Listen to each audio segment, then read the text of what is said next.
என்பர்களே, வரக்கூடிய காலகட்டங்கள் ஒரு அற்புதமான காலகட்டங்களாக அமையுதுங்க. ரொம்ப நாளாக எதிர்பார்த்திருந்த விஷயம் நடக்க போகுது. தொழிலில் நல்ல முன்னேற்றம் கிடைக்க போகுது. அதே மாதிரி இந்த ராசியிலேயே ஒரு முதன்மையான ஒரு ராசி அப்படின்னு சொல்லலாம். இந்த துலாம் ராசி அப்படின்னாவே ஒரு கஷ்டத்தை தாங்கி, அதோட துரோகங்களை தாங்கி, பல இன்னல்களை தாண்டி, குடும்ப பிரச்சனைகளை தாண்டி, குடும்பத்திற்காகவே வாழக்கூடிய ஒரு உன்னத பிறவி அப்படின்னு சொல்லலாம். இந்த ராசிக்காரர்களுக்கு இனி வரக்கூடிய காலகட்டங்கள் எப்படி இருக்க போகுது? இந்த காலகட்டத்தில் உங்களுக்கு என்னலாம் நடக்க போகுது அப்படிங்கிறத இந்த வீடியோவில் நம்ம தெரிஞ்சுக்க போகிறோம். ஸோ சிம்பிளான சில விஷயங்கள் நான் வந்து முன்னாடி சொல்லிடுறேன். குடும்பத்தில் நிம்மதியும் மகிழ்ச்சியும் காணக்கூடிய ஒரு அற்புதமான காலகட்டங்களாக இந்த காலகட்டங்கள் அமையுதுங்க. அதே போல் சில 4 விஷயங்கள் வந்து எச்சரிக்கையாக இருக்கக்கூடிய விஷயங்கள், சில விஷயங்கள் உங்களுக்கு சாதகமாக அமையக்கூடிய விஷயங்களாக இருக்குது. அந்த 4 விஷயம் என்ன அப்படிங்கிறது நான் வீடியோவோட எண்டில் நான் சொல்கிறேன். அதே மாதிரி சில பரிகாரங்களை நான் வந்து உங்களுக்கு சொல்கிறேன். இது நீங்கள் வீட்டிலேருந்தே செஞ்சலாம், ஒன்றும் பெரிய இஷ்யூஸ் இல்லை. அதே மாதிரி பொருளாதார வசதிக்கு வந்து குறைவு எதுவும் இருக்காது. பொருளாதாரம் சம்மந்தப்பட்ட எந்த விஷயத்துலையும் நீங்கள் வந்து இறங்கி போகணுன்னு அவசியம் இல்லை. உங்களுக்கு தேவையான அளவுக்கு ஓரளவுக்கு கிடைக்கும், ஓரளவுக்கு கிடைக்கும். அதாவது நிறைய பேர் இல்லை சார் ஒன்றும் கட்டுப்படி ஆகலை அப்படின்லாம் கமெண்ட் செக்ஷனில் பண்ணுவீங்க. இந்த காலகட்டம்லாம் ரொம்ப கொஞ்சம் பண ரீதியான விஷயங்கள் கொஞ்சம் சிக்கலாக இருக்குன்னு சொல்லுவீங்க. அது தசாபுத்தியினுடைய மாற்றங்களாக இருக்குமே தவிர உங்களோட ராசியின்பால் அதுக்கான பிரச்சனைகளாக இருக்காது. அதனால் பொருளாதார வசதிக்கு குறைவு எதுவும் இருக்காது. புதிய முயற்சி எதாவது பண்ணீங்க, இல்லை புதுசாக ஏதாவது ஒரு திட்டங்கள் உருவாக்குறீங்க அப்படின்னா அந்த விஷயங்கள் வந்து உங்களுக்கு சாதகமாக முடியும். ஆனால் நீங்கள் எக்ஸ்ட்ரீமாக நினச்ச அளவுக்கு பலன்கள் கிடைக்குமான்னு சொல்ல முடியாது. நீங்கள் எதிர்பார்த்த அளவுக்கு கிடைக்கும். இது போட்டால் நம்மளுக்கு ஒரு வேளை லாட்ரி அடிச்சிருமோ அப்படிங்கிற ரேஞ்செலாம் இருக்காதுங்க. நீங்கள் போடுறது உங்களோட மன திருப்தியை வந்து சாட்டிஸ்ஃபை பண்ணும், அவ்வளோதான். அதே மாதிரி உடல்நலமும் சீராக தான் இருக்கும். மூன்றாவது நபர்கள் வந்து தலையீடு காரணமாக உங்களுடைய கணவன் மனைவி இருக்கீங்க, இல்லை காதலன் காதலி இருக்கீங்க, இல்லை ஏதோ ஒரு கமிட்மெண்ட்டில் இருக்கீங்க அப்படின்னா வேறு ஒருவர் தலையீடுனால உங்களுக்கு வந்து சின்ன சின்ன வாக்குவாதங்களும், அதே மாதிரி ஒரு வித்தியாசமான ஒரு பேச்சுவார்த்தைகளோ உங்களுக்கு மேலே சந்தேகங்களோ இது மாதிரி ஏற்படுறதுக்கான ஒரு புதிய உணர்வு வர்றதுக்கான வாய்ப்புகள் அதிகமாக இருக்குது. புதிய உணர்வு, அதாவது உங்கள் மேலே சந்தேகமோ, இல்லை வேறு ஏதாவது வேறுபாடுகளோ, இல்லை ஏதோ ஒரு கருத்து வேறுபாடுகள் ஏதோ ஒன்று வந்து உங்கள் மேலே இருக்கிறதான வாய்ப்புகள் அதிகமாக இருக்குது. ஸோ அந்த இடத்துல உங்களுக்கு பொறுமை ரொம்ப அவசியம். வார்த்தைகளை மட்டும் விடக்கூடாது. அது 3வது நபர், அவங்க வந்து நீங்கள் ரொம்ப இன்வால்வ் ஆகணும் அப்படின்னு அவசியம் இல்லை. அவங்கள வச்சு நீங்கள் சண்டை போடணும் அப்படிங்கிற அவசியமும் கிடையாதுங்க. அதில் நீங்கள் கொஞ்சம் கவனமாகவே இருங்க. அதே மாதிரி இளைய சகோதரர் மூலமாக எதிர்பாராத காரியங்கள் வந்து உங்களுக்கு சாதகமாக முடியும். நீங்கள் ஆண்களாக இருக்கீங்க, பெண்களாக இருக்கீங்க அப்படின்னு இருந்தாலும் சரி, உங்களுடைய தம்பியோ தங்கையோ இருக்காங்க அப்படின்னாலும் சரி, அவங்க மூலமாக நீங்கள் எதிர்பாராத ஒரு விஷயம், இதுவரைக்கும் நீங்கள் வந்து இவனால் இவ்வளோ நல்லது நடக்கும்னு நான் நினைக்கல, ஒரு விஷயத்துக்கு இவன் சப்போர்ட் பண்ண மாட்டான்னு நினச்சேன், சப்போர்ட் பண்ணுறான் அப்படிங்கிற மாதிரி உங்களுக்கு நல்லது நடக்குங்க. அதே மாதிரி வேலைக்கு முயற்சி செஞ்சிட்ருக்கீங்க அப்படின்னா நல்ல பதில் வந்து இந்த டைமில் கிடைக்கும்.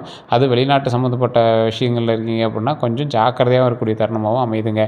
வேலையில் இருக்கிறவங்களுக்கு அலுவலகத்தினுடைய சூழல் மகிழ்ச்சியை கொடுக்கும். அதே மாதிரி அன்றாட வாழ்க்கை தான் இந்த 15 நாட்கள் போகும். வெளிநாட்டு சம்மந்தப்பட்ட விஷயங்களில் வெளியுறவு பொருட்கள் அந்த மாதிரி ஏதாவது வியாபாரம்லாம் பண்ணிட்டுருக்கீங்க அப்படின்னா கொஞ்சம் இந்த டைம் ரிஸ்க்கு தான், கொஞ்சம் ரிஸ்க் எடுத்து தான் எல்லாமே பண்ணுற மாதிரி இருக்கும். ஏற்றத்தாழ்வுகள் கொஞ்சம் அதிகமாக சந்திக்கக்கூடிய நாட்களாக இருக்கும். 1000 ரூபாய்க்கு விற்றது எனக்கு 500 ரூபாய்க்கு விற்குது, நாளைக்கு திடீர்னு 2000 ரூபாய்க்கு விற்கும். ஸோ இந்த மாதிரி ஒரு ஏற்றங்கள் கொஞ்சம் அதிகமாக இருக்கக்கூடிய காலகட்டங்களாகவும் அமைதியும் கொஞ்சம் பார்த்து பண்ணணும். அதே மாதிரி வியாபாரத்தில் எதிர்பாராத அளவுக்கு லாபமும் நீங்கள் ரொம்ப எச்சரிக்கையாக தான் பண்ணுற ரேஞ்சில் தான் இருக்குங்க. நீங்கள் ரொம்ப எதிர்பாராத அளவுக்கு கிடைக்கும் அப்படின்லாம் நீங்கள் வந்து ட்ரை பண்ணுவீங்க. ஆனால் முதலுக்கே வந்து கரெக்டாக வருமா அப்படிங்கிறது இந்த ஒரு மாத காலகட்டங்களில் கொஞ்சம் பார்த்து இருக்கணும். அதுலேயும் வெளிநாடை வந்து நீங்கள் பேஸ் பண்ணியிருக்கீங்க அப்படின்னா வெளிநாட்டு மக்கள் அல்லது எக்ஸ்போர்ட்டு இந்த மாதிரி விஷயங்கள்லாம் பேஸ் பண்ணியிருக்கீங்கன்னா ரொம்ப உங்களோட வாழ்க்கையை சமாளிக்கிறதே இந்த டைமில் கொஞ்சம் பெருசாக தான் இருக்கும். ஸோ அதனால் அதீத முதலீடுகள் போட்டு எதுவும் பண்ணாதீங்க. ரொம்ப டீப்பாகவும் எதுலேயும் உள்ளே போய் மாட்டிக்காதீங்க. போட்டிகளை சமாளிக்கக்கூடிய கடுமையான ஒரு காலகட்டமாக இருக்குது. பாடுபட்டு தான் இந்த நேரத்தில் வந்து நீங்கள் வந்து உழைச்சாகணும். ஸோ நீங்கள் ₹1 போட்டு வேலை செய்யக்கூடிய இடத்துல ₹1 போட்டால் போதும் அப்படிங்கிற நிலைமை இருந்தாலும் ₹2 போட வைக்கும். அதே போல் கொஞ்சம் நேரம் உழைச்சாவே போதும் அப்படிங்கிறது விடிய உங்களை வந்து உழைக்க வைக்கும். ஆனால் அவுட்புட் என்னமோ பார்த்தீங்கன்னா பழசில் எடுத்த அவுட்புட்டே தான் வந்திருக்கும். அதை நம்ம காப்பாற்றிக்கிறதே வந்து நம்ம எக்ஸ்ட்ரா உழைப்பும் எக்ஸ்ட்ரா அமௌண்ட்டும் போடுற அளவுக்கு இருக்குது. ஸோ அது மட்டும் கொஞ்சம் கவனமாக பார்த்துக்கோங்க.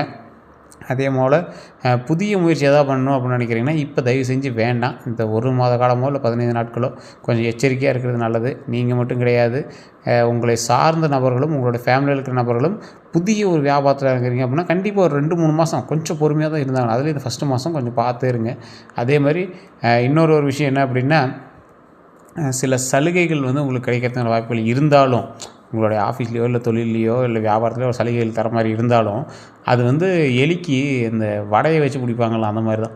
ஸோ உங்களுக்கு ஆசையை காட்டி மாட்டி விட்ருவாங்க. இந்த டைம் வந்து கொஞ்சம் எச்சரிக்கையாகவே இருங்க. அதை மட்டும் கொஞ்சம் புதிய முயற்சியோ இல்லை புதுசாக டெஸ்ட் பண்ணி பார்க்கலாம் அப்படிங்கிறதுல இந்த டைமில் தேவையில்லை. அதாவது அன்றாட வாழ்க்கை காசு இருந்தால் தானே அடுத்த ஸ்டெப்புக்கு போய் பார்க்க முடியும் அப்படிங்கிற ரேஞ்சில் தான் நீங்கள் இருக்கீங்க. அன்றாட வாழ்க்கையை ஃபஸ்ட்டு பாருங்கள், அடுத்தது வந்து மற்ற ஸ்டெப்பை வந்து பார்த்துக்கலாம். அதே மாதிரி குடும்பத்தை நிர்வகிக்கக்கூடிய பெண்கள் ரொம்ப மகிழ்ச்சியாக இருக்கக்கூடிய ஒரு காலகட்டமாக இருக்க போகுது. ஏன்னா கணவன் மனைவியெல்லாம் வந்து சேர்ந்துருப்பீங்க, அதெல்லாம் கொஞ்சம் பார்த்துருக்கலாம். அதனால் ஒன்றும் பிரச்சனைலாம் கிடையாது. அலுவலகத்துக்கு செல்லக்கூடிய பெண்களுக்கெல்லாம் பதவி உயர்வு வந்து கண்டிப்பாக கிடைக்கும், ஊதிய உயர்வும் கண்டிப்பாக கிடைக்கிது. ஸோ அதனால் அந்த விஷயத்தில் நீங்கள் வந்து கவலைப்பட தேவையில்லை. நல்ல ஒரு இம்ப்ரூவ்மெண்ட்டான ஒரு காலகட்டத்தில் தான் இருக்குது. இந்த நாட்கள்லேயே நீங்கள் ரொம்ப எச்சரிக்கையாக இருக்கக்கூடிய நாட்கள் வந்து பார்த்திங்கன்னா 6ஆம் தேதி 7ஆம் தேதி தான். ஸோ அதில் இப்போ நீங்கள் 7ஆம் தேதி தான் இந்த வீடியோ பார்த்துருக்கீங்க அப்படின்னா ஒன்றும் பிரச்சனை கிடையாது. இதுலேயுமே வந்து ஒரு அற்புதமான ஒரு விஷயத்தை நான் சொல்கிறேன், கேட்டுக்கோங்க. இந்த காலகட்டங்கள் எல்லாமே திருமணமாகவர்களுக்கு திருமணம் அமையக்கூடிய ஒரு காலகட்டமாகவும் அமையுது. அதே மாதிரி குழந்தை பேர் இல்லாதவங்களுக்கு குழந்தை பேர் அமையக்கூடிய ஒரு காலகட்டமாகவும் அமையுது. உங்களுக்கு ராசியான எண் அப்படின்னு சொன்னால் 2, 6 தான். ஸோ அந்த 2 எண் வச்சு நீங்கள் வந்து இந்த டைமில் உங்களுக்கான எண் சம்மந்தப்பட்ட விஷயங்களுக்கு நீங்கள் வந்து பயன்படுத்திக்கலாம். அதே மாதிரி நிறைய பேர் கேட்குறது, துலாம் ராசிக்காரர்கள் வழிபடக்கூடிய தெய்வங்கள் யார் யாருன்னு கேட்டால் ஃபஸ்ட்டு உங்களோட குலதெய்வம் தான். குலதெய்வ வழிபாடு பண்ணிவிட்டு அதற்கப்புறமேட்டு லக்ஷ்மி நரசிம்மர் வழிபாடு பண்ணுங்கள். நிறையா பேருக்கு தெரியும் லக்ஷ்மி நரசிம்மர் வழிபாடு பண்ணால் மிகப்பெரிய நன்மை உண்டுங்கிறது எல்லாருக்குமே தெரிஞ்ச விஷயம் தான். லக்ஷ்மி நரசிம்மர் வழிபாடு உங்களுக்கு ரொம்ப ஆப்டாக பொருந்தக்கூடிய ஒரு ராசி இந்த துலாம் தான். அதே போல் இந்த காலகட்டத்தில் நீங்கள் லக்ஷ்மி நரசிம்மர் தான் வழிபட வேண்டிய ஒரு தருணமும் அமையுது. அதே மாதிரி இந்த ராசிக்காரர்களுக்கு சில கஷ்டங்களை சமாளிக்கணும் அப்படிங்கிறத விட இது என்ன பண்ணால் நம்ம சால்வ் ஆகும் அப்படிங்கிறத நிறைய பேர் கேட்பீங்க. அப்படி ஒரு பரிகாரம் உங்களுக்கு வேணும் அப்படின்னா தினமும் காலையில் வீட்டு பூஜை அறையில் தீபம் ஏற்றி எப்போவுமே ஒரு முக்கியமான மந்திரத்தை சொல்லணும். அது ரொம்பவே நல்லது. தினம் உங்கள் இறைவனை வணங்கினாவே போதுமானது. ஓம் லக்ஷ்மி நரசிம்மரே போற்றி, ஓம் லக்ஷ்மி நரசிம்மரே போற்றி, ஓம் லக்ஷ்மி நரசிம்மரே போற்றி அப்படின்னு தினம் 27 முறை சொல்லி பாருங்கள். ஓம் லக்ஷ்மி நரசிம்மரே போற்றி, ஓம் லக்ஷ்மி நரசிம்மரே போற்றி, ஓம் லக்ஷ்மி நரசிம்மரே போற்றி அப்படின்னு தினம் 27 முறை சொல்லி பாருங்கள். உங்களுடைய வாழ்க்கையில் மிகப்பெரிய நன்மை கிடைக்கும், கஷ்டங்கள் தீரும், கஷ்டங்கள் விலகும். அதே போல் இந்த ராசிக்காரர்கள் ஒரு முன்னே சொல்கிறது தான், தொழிலில் ஓரளவுக்கு பரவாயில்லையாக இருக்கும். பெரிய அவுட்புட்லாம் கிடைக்குமான்னு கேட்டால் கிடைக்காது. ஓரளவுக்கு அவுட்புட் கிடைக்கும், மன ரீதியான திருப்தி கிடைக்கும். நீங்கள் எதில் எச்சரிக்கையாக இருக்கணும் அப்படின்னா பத்திரம் சம்மந்தப்பட்ட விஷயங்கள், வேறு ஒரு கரையான் கொடுக்கக்கூடிய ஒரு விஷயங்கள், தொழில் சார்ந்த விஷயங்களில் மற்றவங்களுக்காக ஏதாவது ஹெல்ப் பண்ணுறீங்க அப்படின்னா அந்த விஷயத்தில் எச்சரிக்கையாக இருக்கணும். ஸோ இது போல் பல விஷயங்களில் நீங்கள் வந்து எச்சரிக்கையாக தான் இருக்கணும். வண்டி வாகனத்தில் ரொம்ப கவனமாக இருக்கணும். வண்டி வாகனம் சம்மந்தப்பட்ட விஷயங்கள், காது சம்மந்தப்பட்ட விஷயங்கள், கண் சம்மந்தப்பட்ட விஷயங்களை கொஞ்சம் கவனமாக இருக்கணும். வயிறு சம்மந்தப்பட்ட விஷயங்கள், ஸோ இதில் காது சம்மந்தப்பட்ட விஷயங்கள், கண் சம்மந்தப்பட்ட விஷயங்கள், வாய் சம்மந்தப்பட்ட விஷயங்களை கொஞ்சம் அதிகமாக எச்சரிக்கையாக, இஎன்டி சம்மந்தப்பட்ட விஷயம். ஸோ அதெல்லாம் நீங்கள் கொஞ்சம் ரொம்ப எச்சரிக்கையாக இருக்கக்கூடிய காலகட்டத்தில் தான் நீங்கள் வந்திருக்கீங்க. தொழில் நல்லா போகுங்க. தொழிலில் நினச்சி நீங்கள் வந்து கவலைப்பட தேவையில்ல. உடல் ஆரோக்கியத்தில் கவனத்தை செலுத்துங்க. தொழில் ரொம்ப பெரிய அவுட்புட் கொடுக்கல அப்படின்னாலும் உங்களை வந்து ரொம்ப ஆட்டி வைக்கிற அளவுக்குலாம் இருக்காது. அன்றாட ஒரு மூமெண்ட்டை கொடுக்க ஆரம்பிச்சிடும்.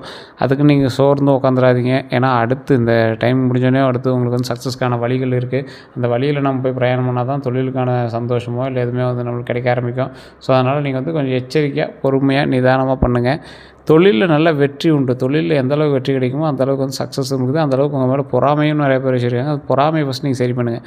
பொறாமையாக இருக்கக்கூடாது. அந்த மாதிரி சரி பண்ணிவிட்டு மற்றவர்கள் உங்கள் மீது படக்கூடிய பொறாமையை அந்தளவுக்கு நீங்கள் வந்து வெளியே உங்களோட அவுட்புட்டை தெரிவிக்காதீங்க, காட்டாதீங்க. பணம் வாங்கியிருக்கீங்க சார், நீங்கள் ஒரு நகை வாங்கியிருக்கீங்க, போட்டுட்டு வெளியே போய்ட்டு இருந்தால் தான் கெத்தாக இருக்கும் சார். இப்போதைக்கு அதை வெளியே காட்டணும் அவசியம் இல்லை. நீங்கள் வாங்கி வச்சுக்கலாம், இன்வெஸ்ட்மெண்ட்டாக வச்சுருங்க. வெளியே காட்டணும், பில்டப் காசு காட்டணும் அவசியம் இல்லை. சார் கார் வாங்கி நிறுத்துறேன் சார் அப்படின்னா கொஞ்சம் பொறுமையாகவே பண்ணுங்கள். ஏன்னா அதெல்லாம் வந்து உங்களுடைய பேருக்கு வந்து முன்னாடி கொண்டு வந்துருமே தவிர மற்றபடி அது செட் ஆகுமா அப்படின்னு தெரியாது. அதெல்லாம் நீங்கள் வந்து முன்னாடி எச்சரிக்கையாக பார்த்து பண்ண வேண்டிய ஒரு காலகட்டமாகவும் அமையுது. திருமணத்துக்காக காத்துட்டு இருந்தவங்க இந்த டைமில் நீங்கள் ஸ்டெப் எடுத்தீங்க அப்படின்னா சில தடைகளை தாண்டி சில நற்செய்திகள் வந்து அமையும். ஒரு சிலருக்கு ஓகேவே ஆகிடும், ஒரு சிலர் கொஞ்சம் யோசிச்சு தான் ஆகும். அதே மாதிரி குழந்தை பேர் இருக்கிறவங்களுக்கு நல்ல வாய்ப்பு தான். ஸோ கண்டிப்பாக பழனியில் இருக்கக்கூடிய திரு ஆவினங்குடியை வழிபட்டுட்டு வாங்க, ரொம்பவே நல்லது நடக்கும். அதே போல் ஒரு வெறு வயிற்றில் கொஞ்சம் உடல் ஆரோக்கியமாக வச்சுக்கோங்க. அப்பப்போ நல்லா உடல் கழிவுகள்லாம் வெளியாகிற மாதிரி நல்லா உடம்பு கொஞ்சம் க்ளீனாக வச்சுக்கோங்க. உடல் கழிவுகள் உடம்புல தேங்கவே கூடாது, அது மாதிரி பார்த்துக்கோங்க. அதே போல் இன்னொரு விஷயம், ஒரு 10 பேருக்காவது அன்னதானம் கொடுங்க. அன்னதானம் கொடுக்கும்போது அவங்களுக்கு தேவையான அளவுக்கு தண்ணி வைங்க. அது ரொம்ப ரொம்ப நல்லது, ரொம்ப ரொம்ப நன்மையை வந்து அள்ளி கொடுக்கும். தொழிலில் நல்ல முன்னேற்றம் கிடைக்கக்கூடிய ஒரு காலகட்டம் அப்படிங்கிறனால தொழில் சம்மந்தப்பட்ட விஷயத்தில் இன்னுமே கொஞ்சம் எச்சரிக்கையாகவும் ஒரு 100 மடங்கு உழைப்பு அதிகமாகவே போட்டாகணும். ஸோ 100 மடங்கு உழைப்பு அதிகமாக போடுறீங்க அப்படின்னா நீங்கள் எதில் இன்னும் கொஞ்சம் பார்த்து பண்ணுற வேண்டிய காலகட்டம் அப்படின்னா தொழில் முன்னேற்றம் உண்டு, கல்வி முன்னேற்றம் உண்டு. உங்களை சார்ந்திருக்கக்கூடியவர்களுக்கு நீங்கள் தான் ஹீரோவாக இருப்பீங்க. இனி வரக்கூடிய காலகட்டத்தில் நீங்கள் தான் ஹீரோவாக இருக்க போகிறீங்க. அதே மாதிரி வேறு எந்த சந்தேகங்கள் இருக்குது அப்படின்னாலும் மறக்காமல் கமெண்ட் செக்ஷனில் பற்றி விடுங்க. முன்னாடியே சொன்னதான், நீங்கள் வழிபடக்கூடிய தெய்வம் லக்ஷ்மி நரசிம்மர். லக்ஷ்மி நரசிம்மரை நீங்கள் எங்கேயாவது பார்த்தீங்க அப்படின்னா அந்த கோயிலில் ஒரு நெய்விளக்கு தீபம் ஏற்றி 2 நெய்விளக்கு தீபம் ஏற்றி ஜஸ்ட் கால் பண்ணி பேசி தெரிஞ்சுக்கோங்க. கீழே இருக்கக்கூடிய நம்பர், கான்டாக்ட் நம்பர் டீட்டெயில்ஸ் கொடுத்து அந்த நம்பர் கால் பண்ணி பேசி தெரிஞ்சுக்கோங்க. அந்த நெய் தீபம் ஏற்றிட்டு அந்த இடத்துல உங்களோட பிரச்சனைகளை சொல்லி சால்வ் பண்ணி தெரிஞ்சுக்கலாம். உங்களுடைய பிறந்த தேதி, பிறந்த நேரம், பிறந்த ஊர் இதை கீழே கூடிய நம்பருக்கு ஃபோன் பண்ணி பேசி தெரிஞ்சுக்கிட்டீங்க அப்படின்னா அந்த இடத்துல நீங்கள் லக்ஷ்மி நரசிம்மர் முன்னாடி உங்களுக்கு என்ன வேணுமோ நெய் விளக்கேற்றி நீங்கள் வழிபடும்போது லக்ஷ்மி நரசிம்மர் அள்ளி கொடுப்பார், சந்தோஷத்தை அள்ளி கொடுப்பார். நிறைய பேருக்கு தெரியாத ஒரு விஷயம் இதுதான். ஸோ வேறு யாருக்காவது தகவல் வேணும் அப்படின்னா ஜஸ்ட் கால் பண்ணி தெரிஞ்சுக்கோங்க. கீழே டிஸ்கிரிப்ஷன் நம்பர் கொடுத்துட்டு ஃபேஸ்புக்கில் நம்பர் கொடுத்துருக்கேன். அதே மாதிரி நம்ம பேஜ் ஃபாலோ பண்ண வந்தால் ஃபாலோ பண்ணிக்கோங்க. நம்ம சேனலை சப்ஸ்கிரைப் பண்ண வந்தால் சப்ஸ்கிரைப் பண்ணிட்டு அதில் ஆல் அப்படின்னு கிளிக் பண்ணி அதில் வந்து ஆல் அப்படின்னு கிளிக் பண்ணி உங்களோட நண்பர்களுக்கு பகிருங்க. எல்லோருக்கும் நன்றி நண்பர்களே.